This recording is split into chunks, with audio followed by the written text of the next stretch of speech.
출근길 묵상 365 2021년 7월 28일 주신 땅을 점령하러 가라. 러시아 과학자들이 편안한 생활이 생명을 단축시키는가 연장시키는가 확인하는 동물 실험을 했습니다. 동물을 대상으로 한쪽에는 이상적인 생활 환경을 만들어 주어 전혀 방해거리가 없게 해 놓았습니다. 또 한쪽에는 좋은 환경과 좋지 않은 환경이 교차하도록 생활 여건을 만들어 놓았습니다. 그런데 과학자들은 먼저 병들어 죽는 동물이 이상적인 환경에 있던 동물이었음을 발견했습니다. 조건이 좋은 쪽의 나태함과 무력증이 동물들의 수명을 단축했다는 결론입니다. 이 실험은 인간들에게 적용되어도 비슷한 결과가 나오지 않을까요? 이스라엘 백성들의 나태함과 자포자기를 꾸짖는 여호수아의 추상 같은 목소리를 들을 수 있습니다. 오늘의 말씀은 여호수아 18장 1절에서 10절입니다. 이스라엘 자손의 온 회중이 실로에 모여서 거기에 회막을 세웠으며 그 땅은 그들 앞에서 돌아와 정복되었더라. 그러나 이스라엘 자손 중에 그 기업의 분배를 받지 못한 자가 아직도 7지파라. 여호수아가 이스라엘 자손에게 이르되 너희가 너희 조상의 하나님 여호와께서 너희에게 주신 땅을 점령하러 가기를 어느 때까지 지체하겠느냐. 너희는 각 지파에 3사람씩 선정하라. 내가 그들을 보내리니 그들은 일어나서 그 땅에 두루 다니며 그들의 기업에 따라 그 땅을 그려가지고 내게로 돌아올 것이라. 그들이 그 땅을 7부문으로 나누되 유다는 남쪽 자기 지역에 있고 요셉의 족속은 북쪽에 있는 그들의 지역에 있으니 그 땅을 7부분으로 그려서 이곳 내게로 가져오라. 그러면 내가 여기서 너희를 위하여 우리 하나님 여호와 앞에서 제비를 뽑으리라. 레위 사람은 너희 중에 분깃이 없나니 여호와의 제사장 직분이 그들의 기업이 됨이며 갓과 르우벤과 므낫세 반지파는 요단 저편 동쪽에서 이미 기업을 받았나니 이는 여호와의 종 모세가 그들에게 준 것이니라 하더라. 그 사람들이 일어나 떠나니 여호수아가 그 땅을 그리러 가는 사람들에게 명령하여 이르되 가서 그 땅으로 두루 다니며 그것을 그려가지고 내게로 돌아오라.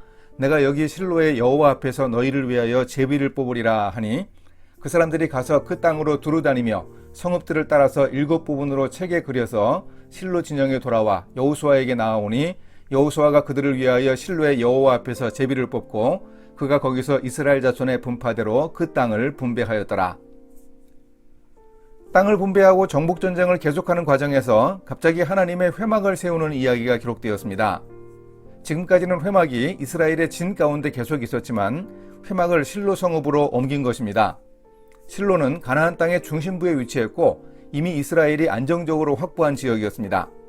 가나안 정복 과정에서 안정된 지역이 확보되자 하나님의 임재 상징인 회막을 중요하게 여겨 세운 일은 매우 바람직했습니다. 뒷날 법궤는 엘리 제사장 시대에 빼앗겼고 회막이 파괴되기까지 약 300년 이상 계속 실로에 있었습니다. 나중에 7지역으로 나누어 땅의 분배를 하기 위해 여호수아가 실로의 회막에서 제비를 뽑습니다. 지파들의 미래에 대해 하나님의 뜻을 따르겠다는 결심이 반영되어 있습니다. 백성들도 충분히 수긍했을 것입니다.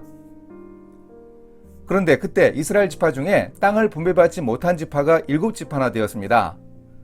요단 동편 목축하기 좋은 땅을 미리 얻어간 르우벤, 갓, 므낫세 절반 지파가 땅을 확보했습니다.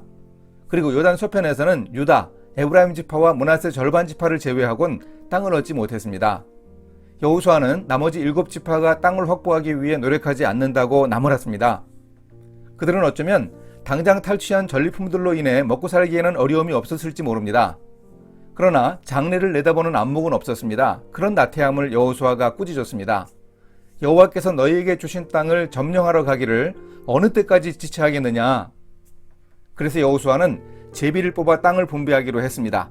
지파별로 3사람씩 선정위원을 선발해 지도를 그려오도록 했습니다.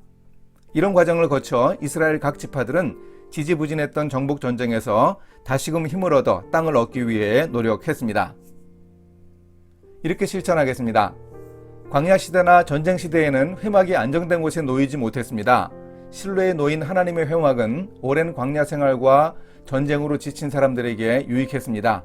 치열한 세상에서 제대로 일하지 못하고 방황할 때 믿음을 추스르는 곳이었습니다. 저도 회막에서 힘을 얻어 이미 주신 땅을 정복하러 나가겠습니다. 함께 기도하십니다. 사랑하시는 하나님, 하나님이 약속하신 땅을 얻고 하나님 나라가 실현되기까지 안주하지 않게 하소서. 당장 불편함이 없고 긴장이 생기지 않더라도 하나님이 주신 땅을 끝내 정복해 하나님의 손에 올려드려야 함을 깨닫고 일의 열매들을 얻기 위해 노력하게 인도해 주소서. 예수님의 이름으로 기도합니다. 아멘.